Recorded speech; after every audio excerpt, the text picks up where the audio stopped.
What up, guys? Welcome back to Mitchy Vibes. On today's episode, we're going to be talking about Horseshoe Bend and Antelope Canyon.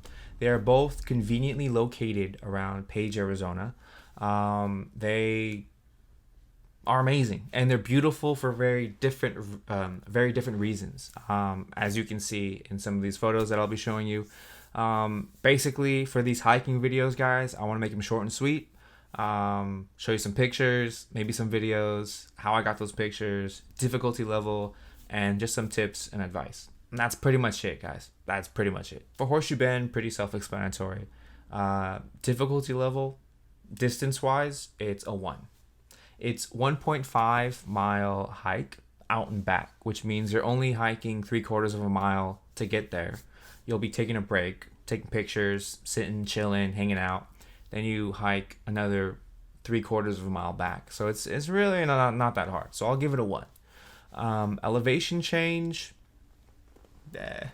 since it's not completely flat, I'll give it a 2.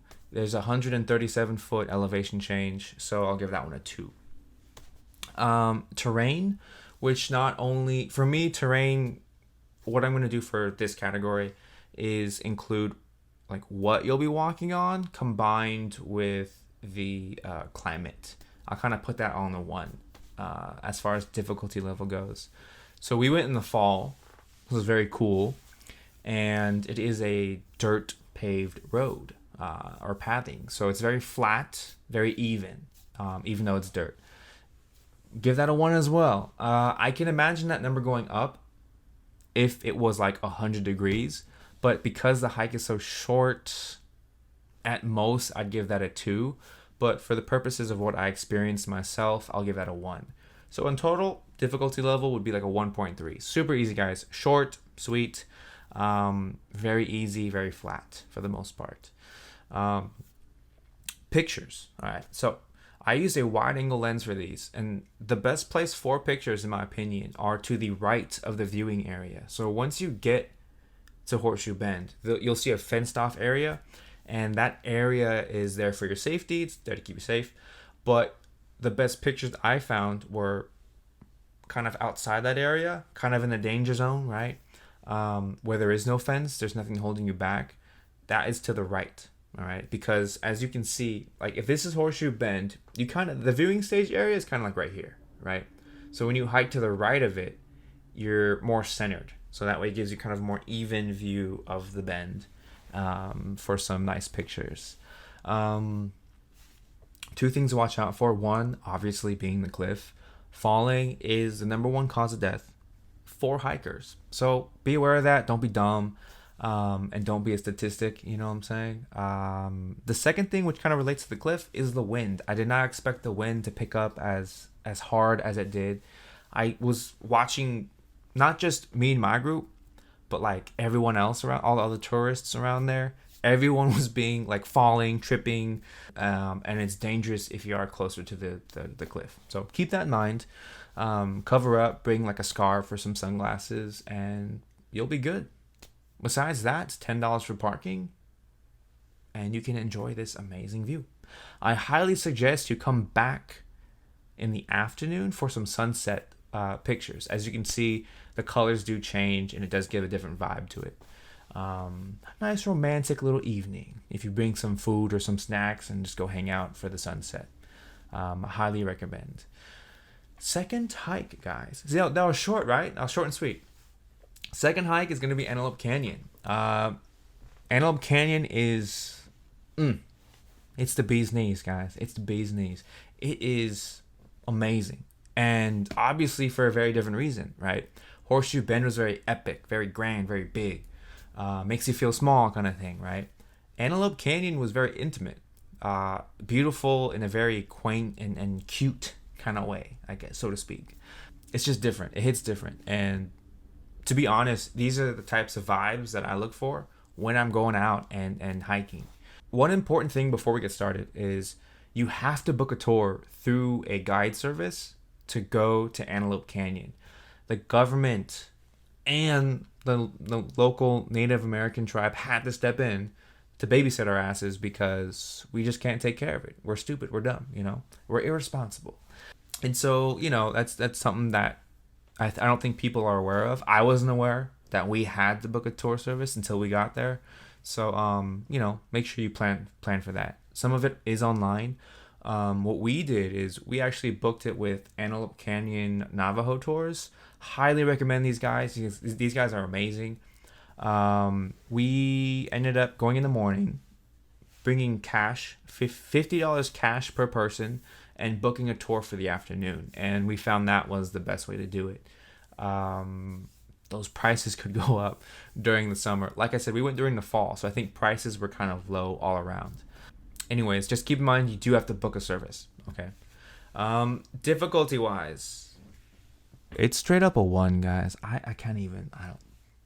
It's easy as hell. It's less than a mile out and back. I think it's like less than a mile. Elevation change. I didn't look that up. I'm gonna be honest. Disclaimer: I did not look that up. Elevation change. It's flat. Terrain wise, it's cool in the canyon, so you don't have to worry about the heat so much. And it's flat. It's a 1 all around difficulty level 1. It's a 1. It's super easy, guys. It's both these hikes are great for, I'd say, like a family type of deal, or just with some friends if you want to hang out, if you want to see beautiful things in nature but you don't want to work for it. These two places are both great places for it. My only tips for Antelope Canyon is A, figure out your booking shit, all right, before you go. Figure all that out before you go. And then B, bring some tip money. Especially on Antelope Canyon Navajo Tours. These guys were amazing.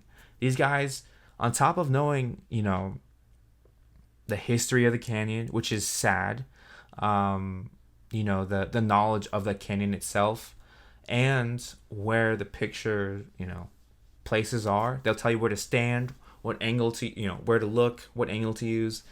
These guys are amazing. They're super personal, funny. They're dope guys. All right. I saw some of the prices for the summer, and they get up to like, 100 plus per person. I know that seems kind of steep, and you're like, I don't want to bring extra tip money, but trust me, these guys are so good that you're going to feel bad that you don't bring a little bit of extra tip money. Quick little recap. Horseshoe Bend, 2 major things to watch out for, guys, all in all, is going to be the wind and the cliffs. All right. Antelope Canyon, pretty much just make sure you book your tour and bring some tip money. That's it. All right. As far as Page, Arizona goes, Page is like the best base camp for both of these places. Like, I don't know if I mentioned before, but they're 5 minutes away. Page, Arizona's right there, right? Then you have Antelope Canyon and Horseshoe Bend. They're both literally 5-minute drives away from the town. It's amazing. One quick little shout out. Hot and Sweet Donut Shop. The best donut shop I have ever been to, period. In total, I'm not a big breakfast person. I'm not a big sweets person, all right? But at this donut shop that we went to, I bought 1 donut. Loved it so much. Went back and bought 3 more donuts for myself. All right. The guy was like, oh, that's nice of you to be buying some donuts for your friends. And I'm like, nah, man, this is all for me. Turns out he was a business owner. Him and his wife, they own the shop. I was kind of chopping it up with him, and super nice guy. And he saw how much I love these donuts. And he ended up giving me 2 more donuts fresh off the fryer, guys. Fresh off the fryer. It was amazing. So I had like 6 donuts. 6 donuts is kind of a lot, I know, but whatever. Don't judge me. They were that good, though. They're that good. And like I said, super friendly. They have other food there, too, if donuts are not your thing. So keep that in mind. But great breakfast spot. I highly recommend. Anyways, thank you guys for watching. Do appreciate if you made it this far. If you guys have any questions, feel free to comment. But other than that, don't feel like you have to like or subscribe, because I don't really care. My one faithful viewer out there is still watching, and that's all I care about. But yeah, I hope you guys enjoyed, and I'll see you guys next time. All right, peace.